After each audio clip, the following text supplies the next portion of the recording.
السلام عليكم. لا تحرمونا من دعمكم لقناة قنال SN Sports.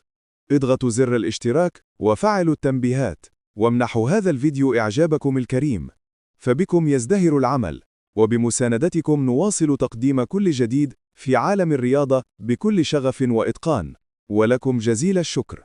في ليلة هادئة سبقت العاصفة الكروية، جمع وليد الركراكي لاعبيه في محيط معسكر المنتخب الوطني، وحدق في العيون التي تحمل شغف وطن كامل. لم يكن للرجل حاجة إلى المقدمات الطويلة، فالموعد كبير والمقام نهائيات كأس إفريقيا بالمغرب. قالها بلا مواربة: لا أحد أساسي لدي، أريد محاربين داخل الملعب.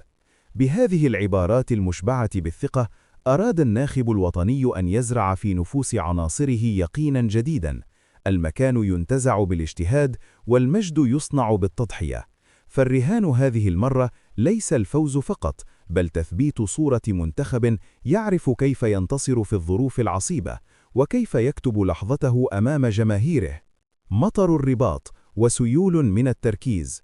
المعطيات الجوية تزيد المشهد إثارة، فالعاصمة الرباط تستعد لأمطار متواصلة منذ عشية الجمعة قد تمتد إلى منتصف الليل، فيما تشير التوقعات إلى حرارة تناهز 12 درجة مئوية، مع رياح خفيفة تتراوح بين 10 و17 كيلومترا في الساعة. ليست تلك مجرد تفاصيل من النشرة اليومية، إنها ملمح آخر من المباراة: أرضية رطبة، كرات تنزلق سريعا، وأخطاء صغيرة قد تصنع فارقا كبيرا. لذلك كان الركراكي واضحا: التركيز مضاعف، واليقظة واجبة، والهدوء سلاح. تشكيلة مستقرة، وبديل لغانم سايس. على المستوى الفني لا تبدو تغييرات واسعة في الأفق. إصابة غانم سايس فرضت على الطاقم التقني الاستعانة بجواد يميق لتعويضه، بينما يحتفظ المدرب بهيكله التكتيكي ذاته، مستفيدا من الانسجام الذي بدأ يتبلور داخل المجموعة.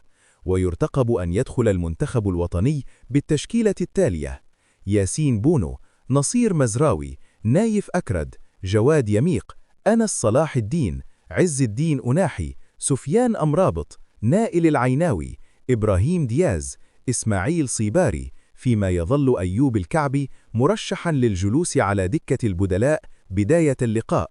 ورغم ما أثير حول ضربة الجزاء الضائعة في المباراة السابقة، فإن الركراكي بدا حريصا على حماية لاعبيه من ضغط الأحتام السريعة، مؤكدا أن الثقة لا تقاس بضربة واحدة. إبراهيم دياز: بين ضوء مدريد ونبض الرباط. العين مربوطة بإبراهيم دياز، اللاعب الذي يأتي من مدرسة ريال مدريد محملا بموهبة صافية وتوقعات عالية.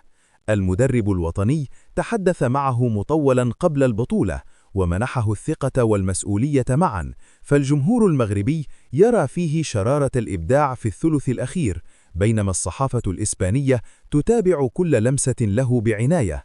سيكون دياز أمام فرصة لتأكيد انتمائه الكامل لعرين الأسود: أسد يمرض ولا يموت، كما يردد المشجعون، قادر على تحويل لحظة باهتة إلى ومضة حاسمة.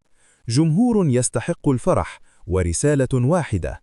أمام كل هذه التفاصيل: المطر، الخصم المالي الصلب، الضغط الجماهيري، يبقى خيط واحد يجمع المجموعة: أن الجماهير المغربية تستحق فرحة جديدة. لذلك شدد الركراكي على أن الروح هي المفتاح، وأن اللاعب الذي يدخل الملعب دون أن يقاتل على كل كرة يترك خلفه فراغا لا يملأه أي تكتيك. مباراة العقول والقلوب. مواجهة المغرب ومالي في الجولة الثانية لن تكون مجرد صراع نقاط، إنها مباراة صبر وتكيف. من يقرأ الميدان أسرع، ومن يضبط إيقاعه تحت المطر، ومن يحول الفرص القليلة إلى أهداف. المنتخب الوطني يمتلك أدوات التفوق، لكنه يحتاج إلى الشراسة المنظمة، وإلى اللحظة التي ينهض فيها قائد جديد من قلب العشب.